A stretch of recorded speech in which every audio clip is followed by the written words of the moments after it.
हाँ जी, नमस्कार। स्वागत है आप सभी का मेरे इस YouTube चैनल पर। आज हम कक्षा 10 के विज्ञान के एक महत्वपूर्ण टॉपिक प्रकाश के बारे में चर्चा करेंगे। तो चलिए शुरू करते हैं आज की क्लास।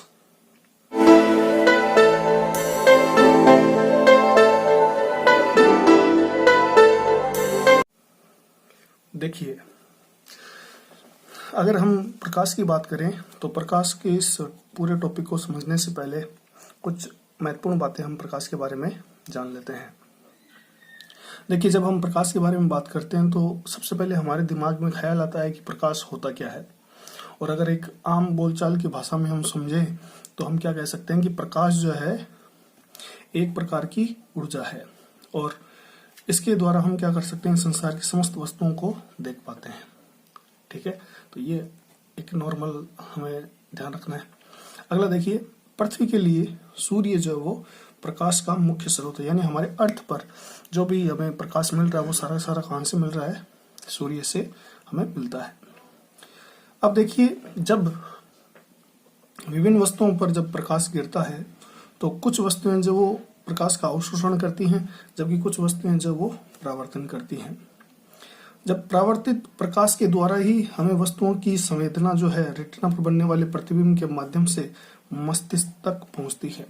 इसका मतलब ये है कि कोई भी वस्तु हमें किस रंग की दिखाई देगी वो डिपेंड करता है कि कौन सा प्रकाश जो वो परावर्तित हो रहा है। तो देखिए, यहाँ पर अपन ने लिख रखा है कि मान लीजिए कि कोई वस्तु जो वो हमें नीली दिखाई दे रही। इसका मतलब ये हुआ कि जब प्रकाश, श्वेत प्रकाश, जो प्रकाश सूर्य से आ रहा है वो श्वेत प्रकाश होता है। ठीक है, और हम सभी जानते हैं कि वो श्वेत प्रकाश जो वो 7 रंगों से मिलकर बना होता है, जिसे हम विबग्योर से समझते हैं, वॉयलेट, इंडिगो, ब्लू, ठीक है, ग्रीन, येलो, ऑरेंज, रेड, ये सभी। तो अगर हमें कोई वस्तु नीली दिखाई दे रही है तो इसका सीधा सा मतलब है कि जब श्वेत प्रकाश उस वस्तु से टकराया तो टकराने के बाद केवल नीले प्रकाश का परावर्तन हुआ और वो नीला प्रकाश जब हमारी आंखों में आता है तो हमें वो वस्तु जो है वो नीले रंग की दिखाई देती है। ठीक है, आगे देखिए, जब कोई वस्तु से प्रकाश का आर पार हो जाना, यानी कई वस्तुएं ऐसी भी होती है जिनसे प्रकाश जो वो आर पार चला जाता है, इसका मतलब उस वस्तु को क्या कहा जाता है कि वो वस्तु कैसी है, पारदर्शी है। ठीक है, आगे देखिए, अगर हमें कोई वस्तु जो वो काली दिखाई दे रही है, जैसे मान लीजिए क्लासरूम में लगा ब्लैक बोर्ड जो है वो हमें काला दिखाई देता है, इसका मतलब ये है कि जब श्वेत प्रकाश उस ब्लैक बोर्ड पे पड़ता है तो वो ब्लैक बोर्ड क्या करता है, सभी रंगों का अवशोषण कर लेता है। इसका मतलब कोई भी प्रकाश परावर्तित होकर हमारे आंख तक नहीं पहुंचता है, इसी कारण हमें वो वस्तु जो वो कैसी दिखाई देती है, काली दिखाई देती है। ठीक है, आगे देखिए कि कोई वस्तु जो वो हमें क्या दिखाई दे रही है, सफेद दिखाई दे रही है। इसका मतलब क्या है, इसका मतलब है कि जब श्वेत प्रकाश उस वस्तु पर गिरता है तो वो वस्तु क्या करती है, सभी रंगों का क्या कर देती है, परावर्तन कर देती है। ठीक है, तो इसका मतलब जब वो सभी रंगों का परावर्तन कर देगी तो वो वस्तु हमें कैसी दिखाई देगी, सफेद दिखाई देगी। इसको आप ऐसे भी समझ सकते हो कि गर्मियों के दिनों में लोग जो वो सफेद कपड़े पहनना पसंद करते हैं। उसका कारण यही है कि सफेद रंग का जो कपड़ा होता है वो प्रकाश का क्या करता है, परावर्तन कर देता है। इस वजह से हमें गर्मी कम महसूस होती है। जबकि सर्दियों में हम रंगीन कपड़े पहनना पसंद करते हैं, खासकर जो ब्लैक रंग का कपड़ा होता है वो प्रकाश का एक अच्छा अवशोषक माना जाता है, जिसके कारण वो प्रकाश का जब अवशोषण करेगा तो वो जो भी आपने कपड़ा पहन रखा वो गर्म रहेगा। और हम क्या चाहते हैं सर्दियों में कि हमें ज्यादा से ज्यादा क्या मिले, धूप मिले। इसलिए व्यक्ति जो है वो गर्मियों में सफेद कपड़े और सर्दियों में रंगीन कपड़े पहनना हम पसंद करते हैं। ठीक है, फिर देखिए एक छोटा सा और पॉइंट है कि प्रकाश की प्रकृति किस प्रकार की होती है। प्रकाश की प्रकृति को लेकर देखिए बहुत सारा जो है वो रिसर्च चली और बहुत सारी इस पर बहस भी हुई।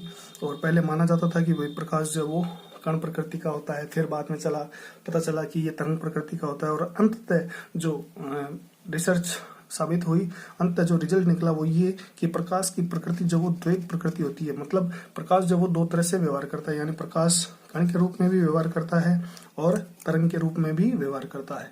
ठीक है, जब हम कण की बात करते हैं तो हम प्रकाश को एक सरल रेखा के रूप में दिखाते हैं, और जब हम तरंग की बात करते हैं तो प्रकाश को हम इस तरह से दिखाते हैं।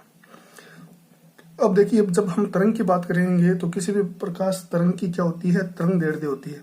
इस तरंग दैर्ध्य को हम लैम्डा से दिखाते हैं। ठीक है, तरंग दैर्ध्य एक्चुअल में होती क्या है कि किसी प्रकाश तरंग द्वारा एक चक्कर में जो चलित दूरी है उसको हम क्या कहते हैं, तरंग दैर्ध्य कहते हैं। जैसे मान लीजिए यहाँ पर O बिंदु से लेकर A तक प्रकाश ये तरंग का एक चक्कर पूरा हो जाता है, फिर आगे से देखो वापस ये तरंग जो है वो स्टार्ट हो जाती है।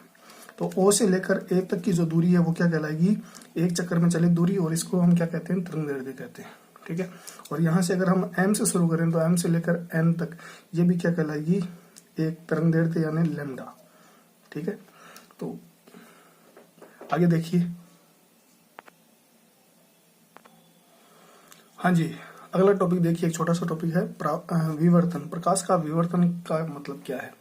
तो इसका मतलब ये है कि जब प्रकाश अति सूक्ष्म अवरोधों से गुजरता है तो किनारों पर से वो मुड़ जाता है। प्रकाश का ये गुण जो है वो क्या कहलाता है, विवर्तन कहलाता है। जैसे मान लीजिए ये प्रकाश आ रहा है और यहाँ पर अगर अवरोध रखा हुआ और अवरोध क्या है, अति सूक्ष्म है, तो प्रकाश का किनारों पर से मुड़ जाना, इस घटना को हम क्या कहते हैं, विवर्तन कहते हैं। ठीक है, तो ये चीज अपने को ध्यान रखनी है। आगे देखिए,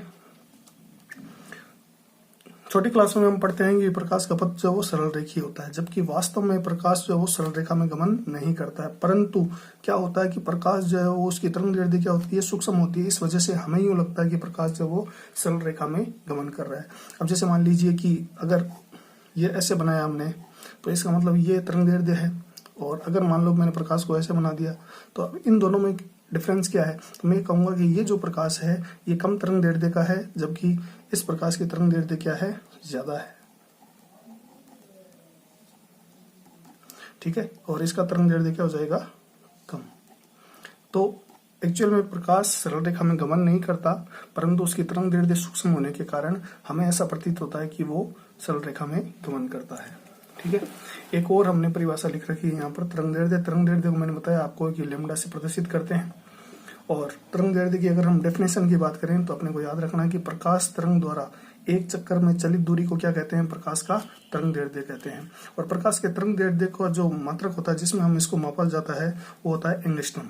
ठीक है, और एक्चुअल में एंगस्ट्रम जो है, एक एंगस्ट्रम को आपको याद रखना है, एक एंगस्ट्रम में कितने होते हैं, 10⁻⁻10 मीटर। तो आज हमने प्रकाश के जो साधारण गुण हैं उनके बारे में पढ़ा, और आगे हम और विस्तृत रूप से इसका अध्ययन करेंगे। तो आई होप आज की क्लास आपके लिए लाभदायक रही होगी। तो मिलते हैं अगली क्लास में, तब तक के लिए धन्यवाद। जय हिंद।